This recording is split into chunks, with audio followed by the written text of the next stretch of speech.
instancia, que están partiendo con su ramo un poco más clínico, enseñando en los ramos netamente de ciencias básicas, y se van a estar iniciando también en los distintos cursos de comillas de integrado y posteriormente ya algunos ramos específicos, así que después nos vamos a ver en punto, en pediatrías y todo andar para ambas partes. Entonces, hoy tenemos una clase que yo creo que es sumamente relevante e interesante, que tiene que ver con fiebre, aspectos semiológicos de esta.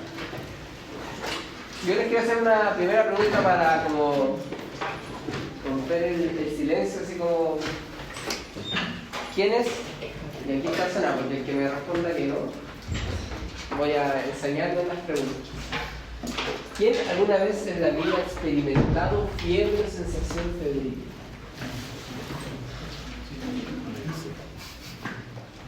Entonces, si se dan cuenta, es algo demasiado cotidiano en la vida del ser humano, como para no tenerlo en cuenta desde la mirada más, comillas, científica que nosotros tengamos.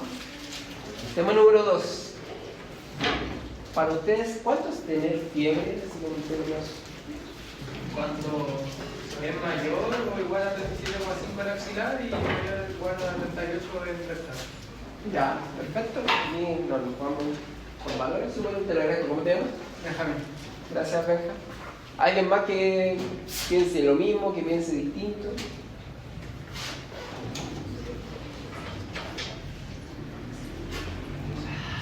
¿No? ¿Están todos de acuerdo? Pues que de consenso.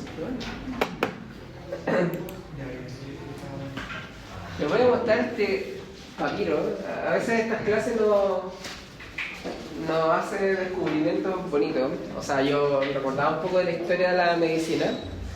Y esto es el documento que redactó, soy malo para pronunciar nombres, Wunderlich o como se pronuncie, en el año 1871. Se ha escrito que él es de las primeras personas, médico del área médica en el fondo, que se dedicó a intentar sistematizar la temperatura como un elemento de juicio clínico.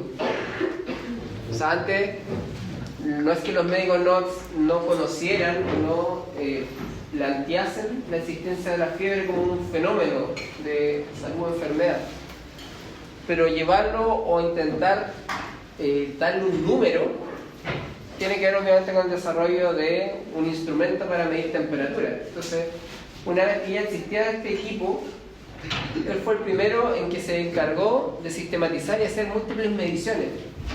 Miren la primera conclusión a la que él señalaba, es un documento mucho más extenso. Existiría una constancia de temperatura en las personas sanas. Que lo segundo punto que él planteaba es que aparentemente en la enfermedad existiría una variación de esto, de la temperatura. Y finalmente, más allá de los valores numéricos a los que llegó, que si se dan cuenta tampoco es que hace más de casi 150 años en el fondo, no son muy distintos a los que nos acaba de mencionar Benjamín, nos hablaba que existía incluso una variación de la temperatura que tampoco es de muchos grados, de menos de hasta 0.5 grados según el momento del día. Bastante de las cosas que creo que probablemente vamos a comentar acá. Ahora, ¿dónde mido la temperatura? Es un segundo punto, porque quiero que se queden con este concepto. Entre comillas, somos una suma de temperatura, o sea, a lo que voy, más que sumas, que no es que vayamos a ir sumando los valores, sino que tenemos distintos grados de temperatura según lo midamos más superficial o seamos capaces de medir la temperatura central, ¿ya? Por lo tanto, con esto les estoy señalando que si yo hago una medición, por ejemplo, a nivel de la entrada de la vena subclavia, aurícula derecha, o de la arteria pulmonar, o les hago una medición axilar, o una medición oral, o una medición de la temperatura rectal, o incluso intraabdominal, vamos a tener valores que van variando según estén más internos, según estén más externos. Entonces, en lo clásico, yo que soy pediatra, entonces ya tengo la desviación. En general, lo que en Latinoamérica, particularmente en Chile, está más instaurado es la medición de la temperatura axilar, que es una temperatura externa. Otra medición que sale mucho en las películas, probablemente posteo, yo creo que se van a acordar a lo mejor algunos dibujos animados, la típica imagen que tienen de fiebre, un termómetro en la boca, ¿no es cierto? Y eso no es tan descabellado en el sentido de que en Estados Unidos y Norteamérica se utiliza mucho la medición de temperatura oral, que es bajo un termómetro, bajo la lengua, pidiéndole al paciente que cierre la boca. Tal como también mencionó Benjamín, efectivamente existe la medición de la temperatura rectal, que tiene unas ventajas que efectivamente es bastante fidedigna, pero tiene algunas variaciones, como vamos a ver en el gráfico siguiente. Y finalmente, algo que uno ve poco en nuestro medio, esa es la realidad, por ejemplo, la medición de la temperatura a nivel de la membrana timpánica, que se supone que tenía la gracia, que es bastante cercano a el hipotálamo, o es la medición más cercana, siendo no invasiva, a esto. No obstante, ya les digo que tiene varias variaciones y a veces puede ser un tanto errática, por lo tanto no necesariamente es la forma de medir. Entonces, tenemos distintos lugares. En general en nuestro medio lo que más se utiliza es o la temperatura. Esa pantalla es medio táctil. ¿En serio? Sí. Ya. O la medición de la temperatura axilar o la medición de la temperatura rectal. Entonces, volviendo a la pregunta que les hice al comienzo, ¿cuál es nuestra temperatura normal? Y esto es un metaanálisis bien interesante que se publicó en el 2019, en la cual nuevamente se ratifican varias de las observaciones que hizo Van der Leek ya hace 150 años y que las hemos ido replicando a lo largo de los años. Estos son más de 17 artículos, no, 36 estudios, con 14.000 sujetos, 9.000 en este estudio, perdón, en la cual, si se dan cuenta, la temperatura de 37 grados, que es lo que uno tiene en nuestro cerebro de que sería una temperatura normal, o que fue los hallazgos de Van der Leek, es la temperatura media a nivel rectal. La más baja de todas es la axilar, fíjense. Casi 36. Uy, voy a tratar de no tocar. Casi 36, que es la 35,97, que es la axilar. La oral está más cercana a los 36,5. Siempre todos estos obviamente tienen rangos. Y la timpánica y la urinaria andan más cercanas a la temperatura oral. Existen además variaciones según sexo y también existen algunas variaciones que son mínimas en todo caso. Y también existen variaciones, como les voy a mostrar, según lo que estemos haciendo, según el horario del día. Entonces ya aquí empezamos a hacer el primer concepto. La temperatura nuestra, si bien podemos tratar de homogeneizarla en cierta medida, va a depender a quién se la midamos, en qué horario lo midamos, en qué circunstancia lo hagamos, y es una variable continua. Tuvimos que ponernos de acuerdo en el fondo qué es normal y qué es anormal. ¿Ya? Vamos construyendo nuestro situación. De allí radica que la temperatura tiene variaciones circadianas, entonces no es lo mismo que estemos en verano, imagínense, estemos tomándonos la temperatura en nuestro querido Valle de la Concagua con 36 grados en verano y a lo mejor a las 6, 7 de la tarde. Entonces vamos seguramente a tener nuestro pic de 37,2, 37,3 y probablemente nos pregunten cómo se sienten. Bien, me siento súper normal. ¿Será fiebre eso? Probablemente no. Versus el horario de la mañana. Entonces ya sabemos que en la mañana tenemos valores más bajos, en la tarde tenemos valores un poco más altos de temperatura, eso sigue siendo fisiológico y son variaciones, eso sí, máximo de 1 grado Celsius, máximo, ¿ya? Habitualmente menores a 1 grado Celsius de diferencia y también varía según nuestro grado de actividad y según nuestra estación del año en el que estemos haciendo estas mediciones. Y la gran pregunta que ya le doy una mirada aterrizándolo a lo que se ha ido conociendo con los años, tiene que ver por qué tenemos fiebre. Y hay que hacer una distinción aquí respecto a la hiperpirexia, probablemente que lo van a leer en algunas partes, que tiene que ver con que yo en forma exógena elevo mi temperatura. Por ejemplo, en el verano habrán escuchado que el ministerio andaba haciendo un famoso concepto de la campaña de verano. O a lo mejor escucharon, a lo mejor no. Y la campaña de verano no era otra cosa sino que hacer todas las estrategias de prevención para evitar problemas como por ejemplo el golpe de calor.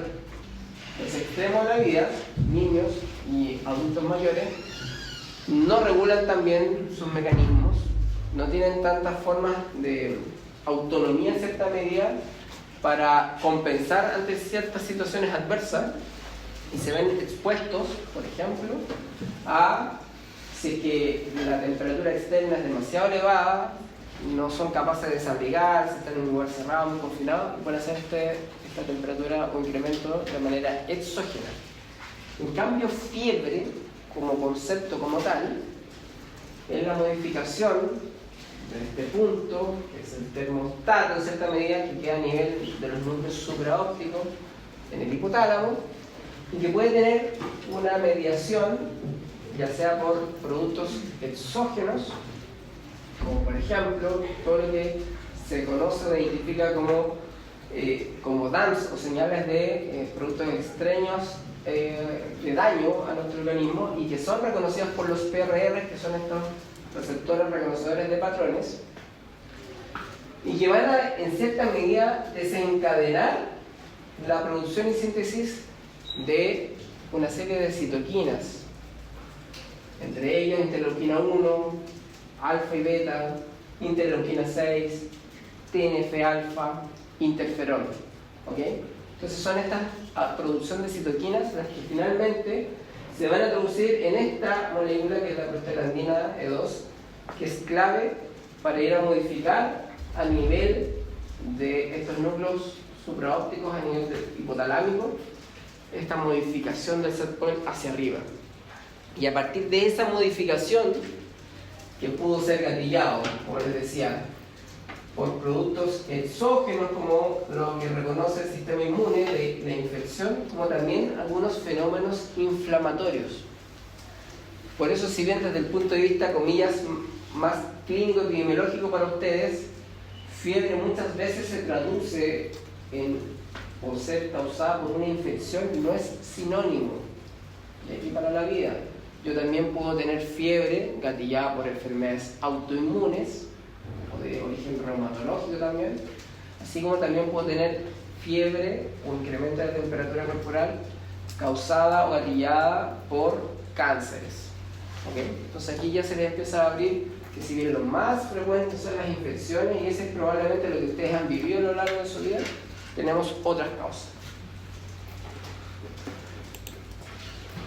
Entonces, algunos componentes fisiopatológicos de la fiebre, tenemos respuestas que son autonómicas y ustedes lo van a ver clínicamente. Lo vamos a repasar o reforzar un poquito con lo que entendemos por el síndrome febril, pero respuestas autonómicas como la vasoconstricción cutánea, hay disminución de la sudoración, van a haber taquicardia y aumento de la presión arterial. Algunos fenómenos endocrinos metabólicos, como por ejemplo la secreción de algunas proteínas de fase aguda, porque entiendan que la fiebre es un mecanismo más de respuesta ante un gatillante que muchas veces lo interpreta en nuestro organismo como una injuria.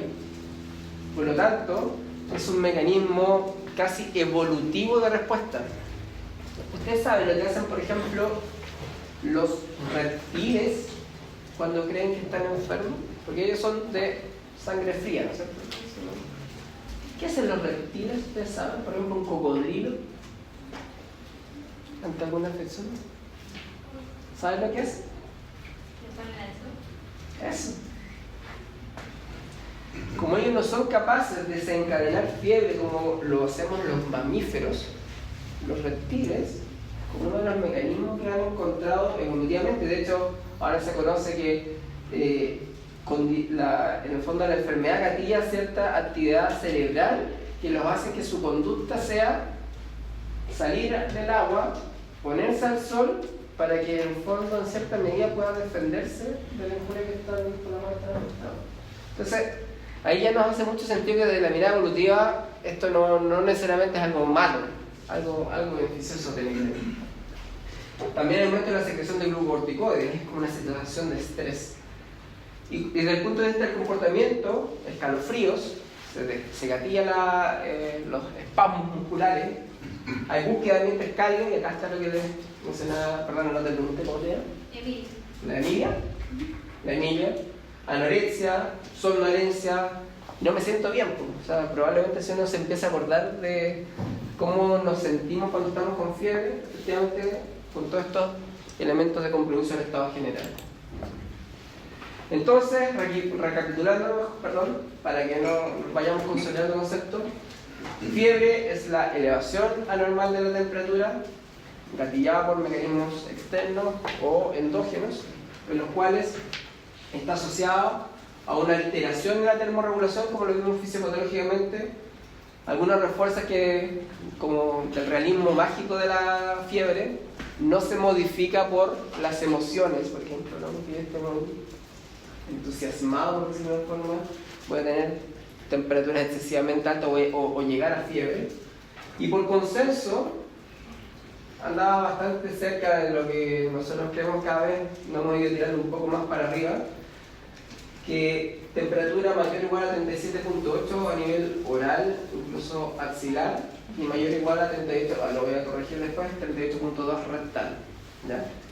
Incluso se publicó el año 2023, o sea, hace un año y medio más o menos, una publicación de la Sociedad de Infectología y de la Sociedad de Cuidados Críticos de Adultos, donde ellos plantean precisamente para ser más cauteloso con el estudio o ser más racional con el estudio de pacientes que a lo mejor están con una infección, situaron la fiebre en 38.3 grados Celsius, aunque no tiene mucho sustento según lo que hemos revisado. 37,8 era oral y axilar. Sí. Ah, vale.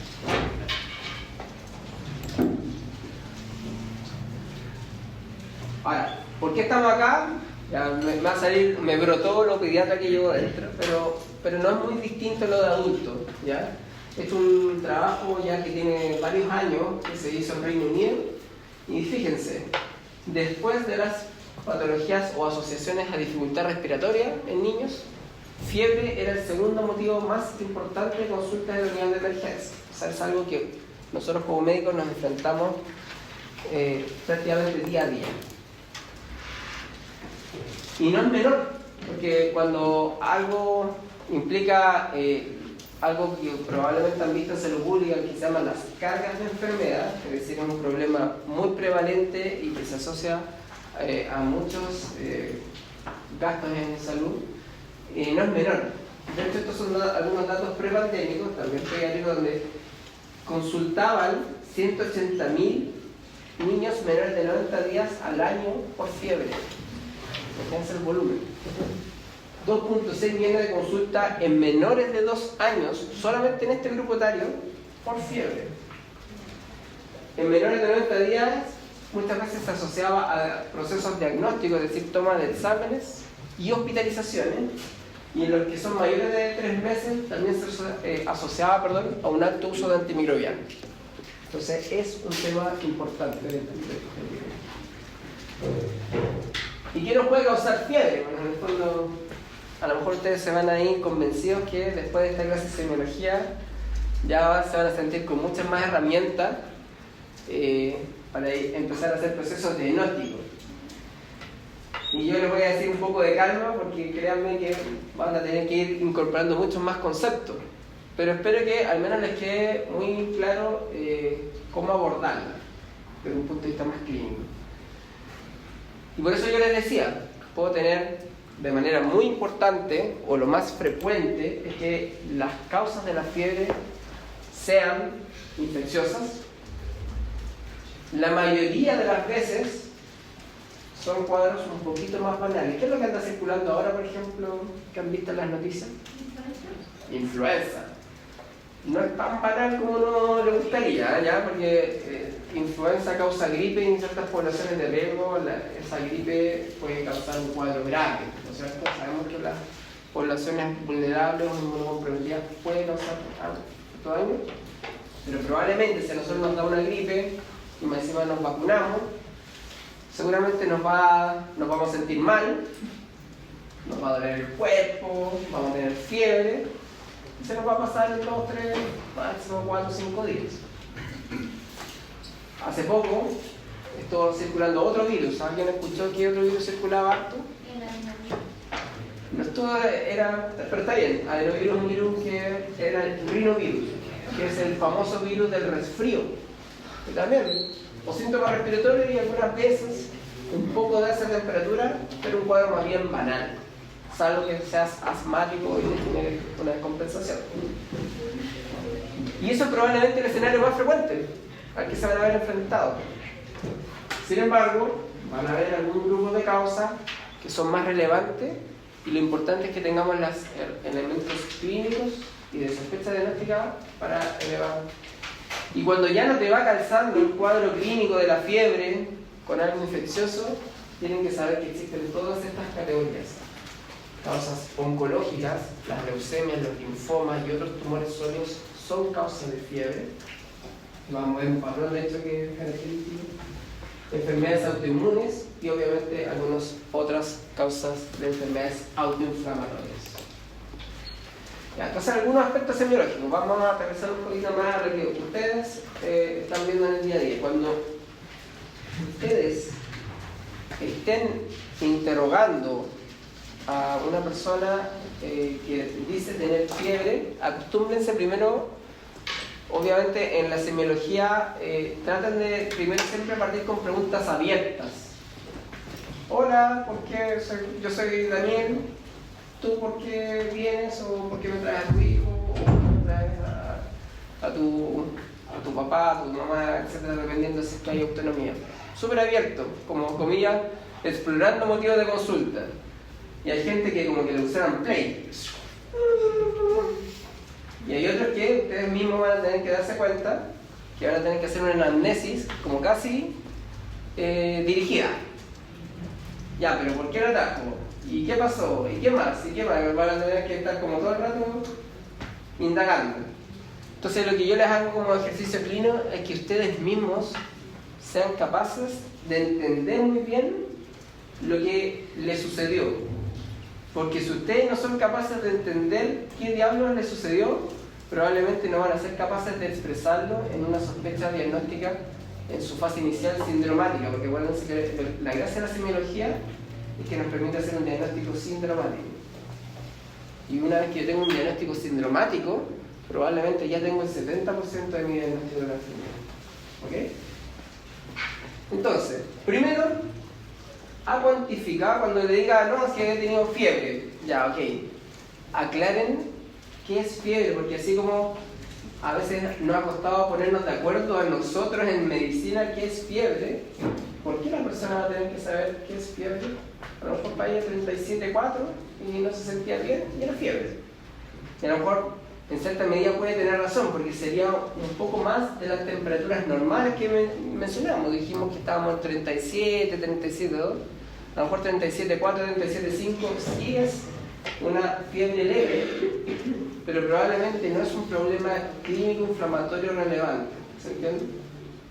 Entonces, primero, aclaren cuánto ha sido el valor y si lo ha cuantificado, porque también hay personas que no tienen termómetro o simplemente no se toman la temperatura.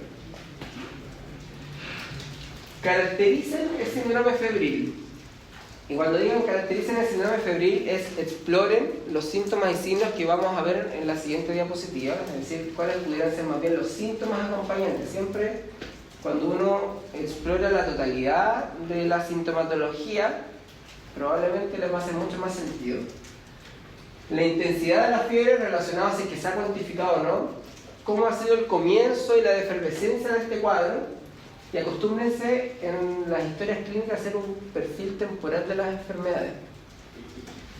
De hecho, cuando después llegan ustedes a quinto y también cuando son internos, como yo les refuerzo, si ustedes quieren contar una historia que sea, entre comillas, atemporal, digo comillas, porque igual nosotros necesitamos la unidad de tiempo para hacernos la idea de cómo ha sido la enfermedad, la evolución de la enfermedad. Pero si ustedes quieren realmente integrar conceptos, no me digan el domingo, porque si ustedes después ven esta historia en 3 años más, no van a tener idea cuándo fue domingo,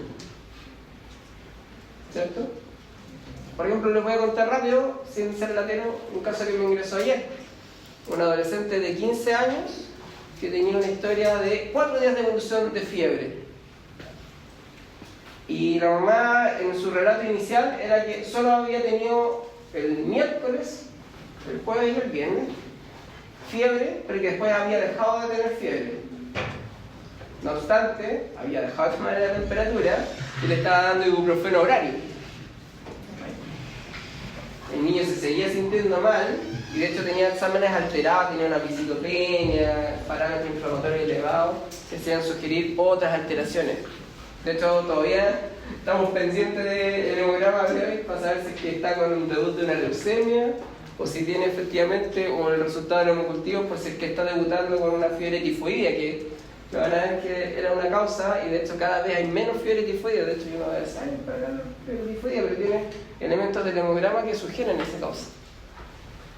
Entonces, recapitulando respecto a este caso que les estoy mencionando a la práctica diaria, acostúmbrense a ir construyendo y cómo se van agregando los síntomas en un perfil temporal, porque eso les va a permitir ver si es que está todo asociado o si son cosas diferentes, ¿ya? Y de ahí viene el concepto de los síndromes. Entonces, síndrome diarreico de posiciones líquidas, 3 o más, 24 horas, son líquidas, suelen ser asociadas de volumen aumentado, puede tener o no dolor abdominal, puede tener o no vómito, ¿cierto? Vamos a la fiebre, puede estar asociada con compromiso del estado general, y tal magnitud, y si es que hay unos síntomas acompañantes. Y a eso me refiero con los síntomas concomitantes. Finalmente, ustedes pueden establecer ciertos patrones de curva febril según los elementos clínicos, plantear posibles causas de este, y siempre no se nos olvide los que nosotros podríamos denominar contextos clínicos. No se nos olvide después cuando estén en la práctica que no es lo mismo que ustedes estén evaluando a un recién nacido que está haciendo fiebre, a un escolar que está haciendo fiebre, a un universitario que les está haciendo fiebre, o un adulto mayor, o a lo mejor uno de ustedes que a lo mejor tiene una enfermedad, supongamos, inflamatoria intestinal y usa infliximab. Puede estar inmunocomprometido. ¿Ok? Entonces, no nos podríamos poner en la misma categoría, porque a lo mejor esa expresión de fiebre es algo mucho más grave que simplemente cuando yo les decía, teníamos fiebre leve, teníamos un poco de moquito, entonces, debe tener una ribofaringite o resfrío. ¿Ok? Pero eso solo va a poder surgir si ustedes preguntan y usted tiene alguna enfermedad crónica, usa algún medicamento habitualmente, en los niños ha tenido vacunas, etcétera, etcétera. ¿Ok? Sean preguntones, así que no solo conmigo, sino que con los pacientes. La única forma de poder sacar mucha información. ¿Y cuáles son los elementos clínicos del síndrome febril? Todo esto. Pues. ¿Qué síntomas uno podría relatarnos a las personas, a veces sin necesariamente sin haber cuantificado realmente cuánto era la temperatura? La sensación de calor, la presencia de escalofríos. Uno de repente ve, tiene 37. Espérate, está partiendo nomás. Entonces se lo toman en 20 minutos más la temperatura nuevamente y va a estar seguramente en 38,6. Es el comienzo nomás, la expresión del inicio. Malestar general, decaimiento, cefalea, sed, anorencia, me duele todo, polialgia. Me siento mal. O sea, recuerden nomás cómo se han sentido ustedes cuando han estado con fiebre. Cierto grado de sudoración. Signos, las fases febriles, como de angustia, de ojos vidriosos, lagrimosos, piel caliente. Se pone uno más taquicárdico, aumenta el metabolismo. Entonces hay más taquicardia y polipnea. Y por cada grado, recuerden que aumenta en 10 a 15 puntos la frecuencia cardíaca. y en 4 a 5 la respiratoria. Y ojo con este dato, porque han escuchado de una infección grave que se llama la sepsis. Como que uno tiene el concepto incorporado de séptico como algo grave. Efectivamente, en la actualidad entendemos que la sepsis es una infección que nos afecta el funcionamiento de nuestros órganos y nos mata. Si uno quisiera decir que es una sepsis, es eso, una infección que genera disfunción de órganos y nos mata. Por lo tanto, ¿saben cuál es el primer signo de detección de sepsis? La taquicardia. Lo puedo sospechar en un contexto de fiebre, pero el primer signo es la taquicardia. Entonces, ojo con esta asociación, porque yo puedo decir, no, total, está con fiebre por la taquicardia, pero ojo con la taquicardia que es desproporcional. De hecho, justo también recuerdo así que estaba de turno y me dice, oh, no, el paciente de la tantito está con 200 por minuto. ¿Qué? Yo creo que ya cuando lo había terminado con ya estaba tratando de evaluar al paciente, porque ¿cómo voy a estar con 200 por minuto? Al final tenían un error de medición, que les puede pasar. ¿Ya? Pero no me podía quedar tranquilo de decir, nada, ya recontrólalo y después lo veo, ¿no es cierto? Yo sé, tengo incorporado que taquicardia, primer signo o de sepsis o de un ataque al no, obvio. Disminución de la presión arterial. Se podría, por esta hiperdinamia, también ajustar un soplo sistólico eyectivo. Se puede poner la lengua seborral con sequedad de la boca y también orinas escasas, más oscuras, incluso con algún grado de proteínas. En esta incorporación les mencionaba del calofrío, estos escalofríos. Los médicos antiguos, los más semiólogos, me enseñaban que existían los escalofríos solemnes. ¿Han escuchado esa palabra de los escalofríos solemnes? Era un escalofrío de tal intensidad que se asocia a fiebre alta. Eso muchas veces se asociaba a bacteremias y particularmente a las enfermedades neumocócicas. Y esta revisión lo que buscó fue precisamente eso, un metaanálisis que estudiaba a mayores de 15 años. Este sí que era de 19 estudios con 14.000 pacientes. Y les aprovecho a mostrar estas gráficas, estas curvas. Estas son curvas de sensibilidad y especificidad, ¿ya? Lo van a ver mucho después en los trabajos científicos, ¿ya? Que nos sirve para determinar un tipo de forma de qué tan bueno es un examen, un score o lo que tú estés utilizando como para la aplicación de tu práctica clínica, siendo lo ideal que sea muy sensible y ojalá muy específico. De hecho acá está a la inversa, ¿ya? Acá si para ser específico y acá ser sensible, entonces lo ideal es estar acá. Y este punto no es tan infrecuente en lo que es la semiología, porque muchas veces la semiología no es tan sensible. Cuando digo no es tan sensible, no esperen que siempre esté presente el signo o el síntoma que a ustedes les enseñaron que se asocia a un problema, pero cuando está presente sí es muy sugerente. Escucho elementos claros de síndrome de condensación pulmonar, y más encima estamos hablando de fiebre, y más encima el paciente tiene todo. Lo más probable es que ese paciente tenga una neumonía y no va a tener otra cosa. Entonces ahí sí tiene valor. Pero si por alguna razón tiene la historia muy sugerente y por algún motivo ustedes no lograron auscultar esa broncofonía o esa percusión más mate, no necesariamente quiere decir que no la tenga. ¿Se entiende? Y acá un poco lo mismo. Entonces, ¿qué pasa con los escalofríos? ¿Qué nos sugiere todo esto? Tiene sensibilidad baja pero especificidad alta. Que cuando los pacientes estén con este escalofrío solemne que nos enseñaban nuestros profes, efectivamente tenían razón, aumenta la probabilidad de una bacteremia, que es una infección grave, es decir, hay una bacteria en el torrente sanguíneo y por lo tanto una de las conductas debe ser, consideremos, tomar hemocultivo y probablemente antibióticos y hospitalizar a este paciente.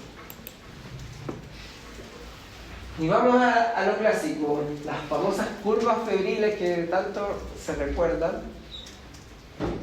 Yo no los quiero desalentar en que no lo tengan en su constructo, porque es muy interesante los patrones de las curvas febriles. No obstante, lo que les tengo que señalar es que esta es una era donde no existían factores modificantes de la fiebre.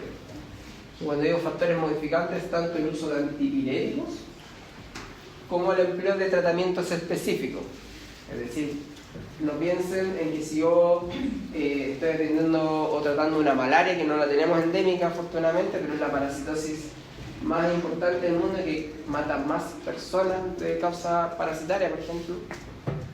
Si yo le doy tratamiento, a lo mejor tengo estas famosas curvas intermitentes llamadas tercianas o cuaternarias, pero si doy tratamiento, la voy a tener suspensión en crisis. Y ya modifiqué la historia de la malaria.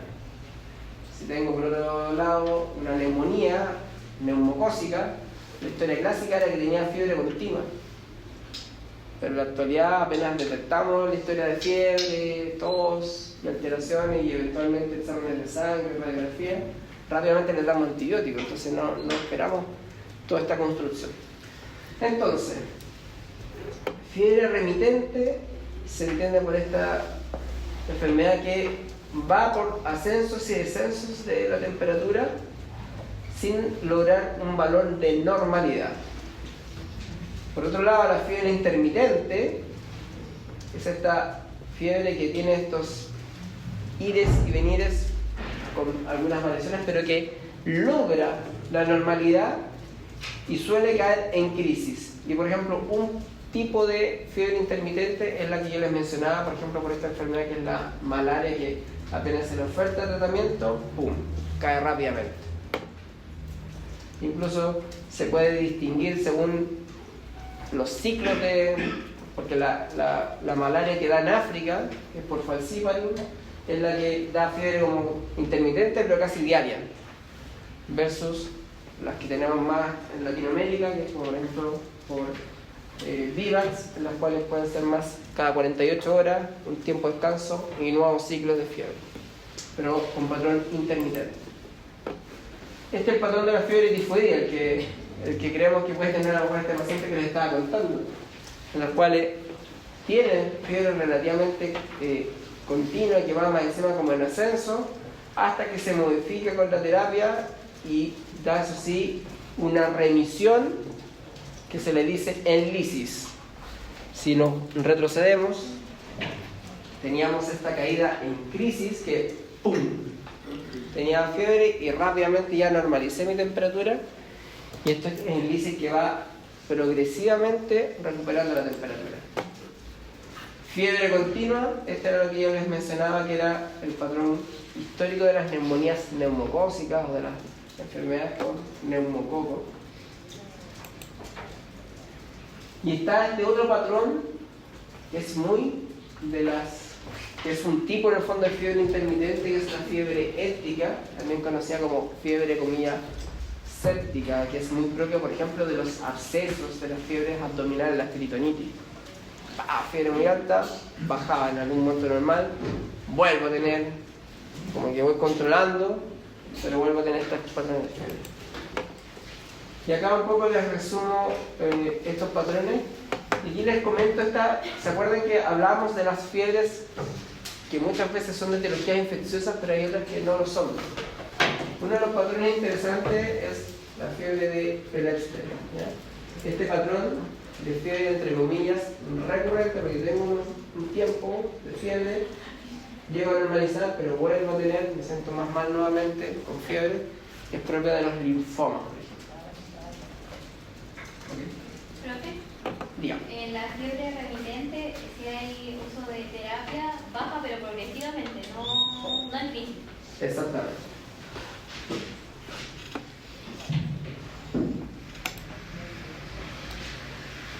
Un concepto, ahora les voy a también dar algunos otros conceptos adicionales que pueden estar vinculados a la fiebre. Y este es el concepto de la fiebre facticia. voy a partir diciéndoles que igual es un diagnóstico de descarte. Ustedes no van a partir estableciendo a la primera, me está chamullando, fiebre facticia, ¿no es cierto? Pero es una fiebre fabricada fraudulentamente por el enfermo, ¿ya? Es decir, a diferencia de otras causas es que tú le dices, oye, ya le voy a dar el termómetro y de manera externa, efectivamente, después te pueden decir, mire, acá tengo 38.2, no puso una fuente de calor, etc. Entonces, se chuta, incluso se puede dar hasta en el ambiente hospitalario. Y de hecho, ahí está el famoso concepto del niño con enfermedad recurrente o un tipo de maltrato que se llama Munchausen, por poder, donde se le simula enfermedad y para tratar de hacerlo ver como que efectivamente está afligido. Y ustedes evalúan al paciente, le toman exámenes y más exámenes y estudios. ¿Y por qué ya no tiene fiebre? Siempre fue una fiebre fabricada fraudulentamente, pero para eso hay que estar muy atento a los elementos clínicos y además suele darse cierta disociación. Nosotros vimos ya que el síndrome febril, el paciente está taquicárdico, está taquipnéico, está comprometido, hay algún grado de manifestación sistémica, no solamente el registro de temperatura. Y acá, aumento de temperatura, pero no tiene nada de los otros elementos. ¿Okay? ¿Qué tan común es el síndrome de Munchausen por poder aquí en Chile? No, es infrecuente afortunadamente, pero sí, existe. Ya no es que ustedes a lo mejor, bueno, va a depender de si se dedican a la atención de niños o niñas, pero sí pudieran perfectamente verse. No es que sea del día a día, pero sí. Yo ya con un par de años me ha tocado enfrentarme a algunos casos.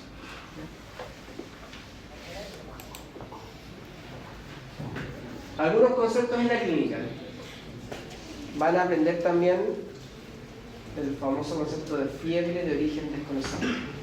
Y aquí ya no... O sea, puede ser una causa de fiebre de origen desconocido la anterior, la fiebre facticia. De hecho, en algunas series está descrito que puede ser 1 o 2%. No obstante, lo más clásico es que se deba a enfermedades típicas con una expresión no tan característica, que por eso que no nos demoramos en hacer el diagnóstico.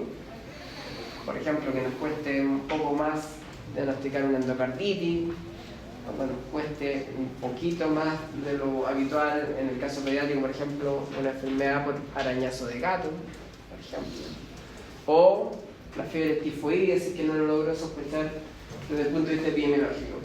Y el hecho de la causa es que prácticamente todo, se recuerda el concepto que yo mencionaba adelante, que lo que habían establecido, por ejemplo, la Sociedad de Infectología, y para hablar de fiebre como relevante, sitúan la fiebre de origen desconocido mayor o igual a 38.3. Esto es muy arbitrario, porque en el fondo recuerden que es una variable continua que va a depender del punto al cual yo le quiera poner este interés. Que está presente prácticamente en forma diaria, sobre más de 3 semanas, y que pese a un estudio racional, tanto ambulatorio u hospitalizado, no soy capaz de establecer cuál es la causa o etiología de esto. Siguen siendo las causas más frecuentes, dependiendo de las series, 40-50% infecciosas.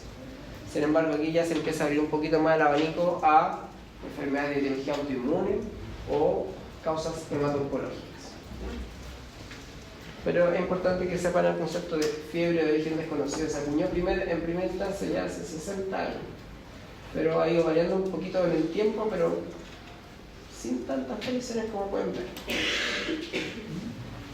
Otro concepto que lo utilizamos mucho más en pediatría, pero no es que sea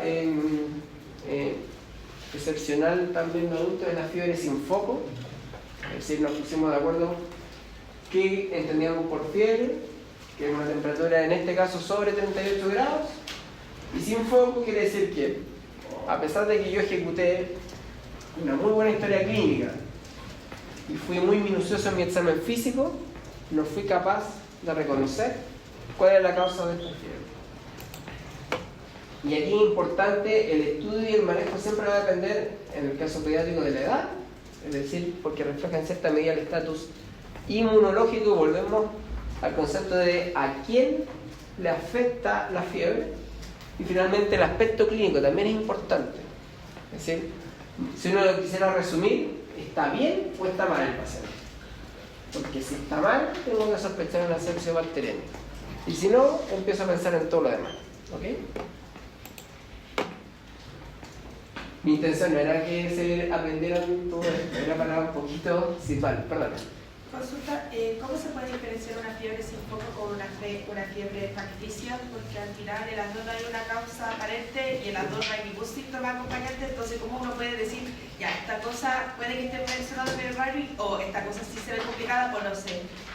Mira, básicamente por dos aspectos, tres aspectos. Aspecto 1, si esto es muy recurrente en el tiempo, o persistente en más días, más horas, si es una causa relevante, se va a ver expresada en cierta medida en los estudios de laboratorio, porque ya probablemente no te vas a quedar solamente con tu examen físico y con tu historia clínica, sino que vas a tener que corroborar en búsqueda al menos de lo más frecuente y lo más habitual. Y para eso hay algunos protocolos de estudio. Entonces como que inmediatamente vas a situar si hay alguna alteración, es que por lo menos algo hay. No sabemos qué, pero algo hay. Versus en la fiebre facticia que de frente el paciente realmente no solamente no tiene nada del examen físico, sino que también los estudios de laboratorio que tú vas adicionando no van expresando y no te van orientando absolutamente a nada, y es como si se lo tomara realmente una persona sana. ¿Ya? Entonces, en el fondo el perfil temporal asociado a los eventuales estudios adicionales. Gracias. Profe, entonces solamente vamos a llamar fiebre sin foco como antes de que yo pueda enviar al paciente a un laboratorio. Exacto. Después no tendría que tener una etiología. Va a depender un poquito de cómo sea.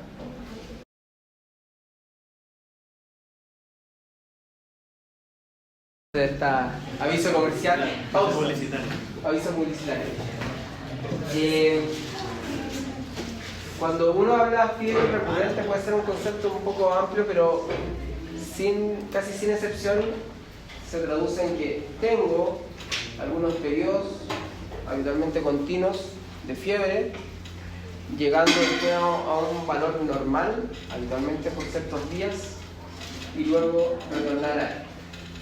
En lo clásico se asociaba al patrón que ya les mencioné, el Pelextan, el linfoma. En Estados Unidos nosotros no tenemos esto, pero la enfermedad causada por Borrelia burgdorferi, la borreliosis, también daba este patrón. Pero también en la actualidad el conocimiento ha ido avanzando, y solo les puse este artículo del año pasado sobre lo que nosotros entendemos por las enfermedades autoinflamatorias, las cuales ya sabemos que tienen una base genética de alteraciones, en las cuales, además de una serie de elementos clínicos, fiebre, RAX, compromiso ojo, articular, sistema nervioso central, etcétera, etcétera, hay algunos patrones que uno puede ir construyendo. Solo les puse aquellas que se caracterizan por fiebre, imagínense. Y lo que dan habitualmente estas enfermedades son ciertos patrones de fiebre recurrentes. Así que solo los entusiasmamos para que se den cuenta lo que puede traducirse en fiebre, no solo como hecho un aislado, sino que también lo que nos permite llegar a un diagnóstico probablemente va a ser muy buenos elementos exploratorios, clínicos, semiológicos que nos permitan dar cuenta de qué es lo que está afectado en los síntomas concomitantes. Otro concepto, las convulsiones febriles. Estas son crisis epilépticas gatilladas en el contexto de un cuadro de fiebre. Suele ser una entidad clínica muy propia de los niños, de 6 meses a los 5 años. Y este cuadro clínico se explica porque con la fiebre se liberan una serie de citoquinas inflamatorias en individuos genéticamente susceptibles. Y eso es bastante frecuente, lo van a ver también como clínicos alguna vez. Algunas asociaciones relevantes en nuestro medio. ¿Qué pasaría si yo les dijera que un paciente tiene fiebre, está con una cefalea muy intensa y además está con compromiso de conciencia? ¿Qué cuadro clínico podrían sospechar? ¿Qué se les ocurre que podrían elegir? Eso, súper bien. Esto es como muy propio para pensar, y sobre todo ya con cefalea y compromiso de conciencia. Eso no es propio de una meningitis leve, que no sea viral, sino que aquí ya hay una meningitis probablemente bacteriana. Fiebre con escalofrío, puede haber hipotensión y otra taquicardia desproporcional. ¿Qué van a pensar? Sepsis bacteriana, ¿cierto? Súper bien. Fiebre con púrpura, particularmente petequias, meningococcemia. Y fiebre sin foco en lactantes. Fiebre de origen desconocido.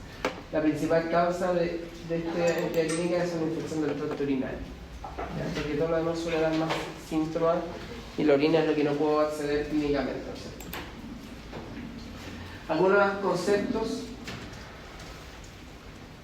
Aquí les pongo dos fármacos que son muy clásicos en la pediatría, pero también lo podemos utilizar nosotros, que son el paracetamol y el ibuprofeno. Recordar que yo les decía que se modificaba la historia natural de la fiebre, ya sea porque doy un tratamiento etiológico, o sea, específico, o porque la modulaba, ¿no es cierto? Entonces, por eso que el tema de las curvas febriles actualmente está un poco relativizado. No obstante, saber que sí, efectivamente, nosotros podemos entregar o podemos administrar nosotros mismos también cuando tenemos cuadros de fiebre fármacos moduladores, ya sea habitualmente aquellos que estén dirigidos en el fondo contra los elementos que han sido gatillantes de la fiebre. Acuérdense todo lo que vimos en la fisiopatología. ¿Ya? Por eso es la racionalidad del acetaminofeno y el ibuprofeno, que en cierta manera van a ir a modificar las prostaglandinas, la síntesis COX-1, COX-2. Delante de su la tabla que el patrón recurrente sí respondía al tratamiento yéndose, pero en la remitente entonces no responde a los antibióticos, sigue. Lo que pasa es que siempre, lamentablemente, los antipiréticos en algún momento puede que te generen que tú llegues a un valor normal de fiebre. Entonces, por eso que todas esas construcciones de patrones de curva fueron en la era previa a la presencia de los antipiréticos.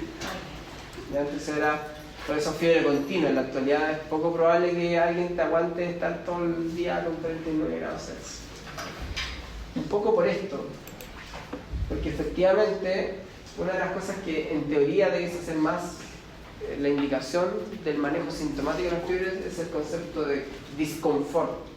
Lamentablemente, pregúntense, y esto lo puse porque el año pasado se publicó, que tendrían algunas publicaciones por disconfort. Algunos porque lloraban, porque estaban con escalofríos, porque tenían una expresión facial especial, porque tenía piel de gallina, porque convulsionaba, porque estaba irritable, porque había dolor, porque vomitaba. Entonces, no está tan probablemente antifiebre alta que te esté generando problemas o molestias, manejo sintomático. ¿Y cuáles son los mensajes finales que les quería transmitir en esta clase? Bueno, lo primero es que la temperatura es una medición variable, es una variable continua, y ya mencionamos que tiene algunas variaciones circadianas. Fiebre, a grandes rasgos, temperatura mayor a 37.8 grados Celsius. Algunos ya mencionamos que incluso la han establecido un poco más alta, hasta 38.3 grados, pero es una temperatura lo suficientemente anormal, que ha sido además gatillada por estos mecanismos que ya señalamos de origen endógeno, de modificación del termostato circadiano. Fundamental, objetivar la temperatura, recomendar que si por alguna razón yo tengo una primera evaluación clínica y no consideré que hubiera algo importante, debe ser objetivada por un termómetro y debidamente registrada. Caractericen el síndrome febril, caractericen el perfil temporal como lo discutimos, eso es súper importante para ustedes como semiólogos.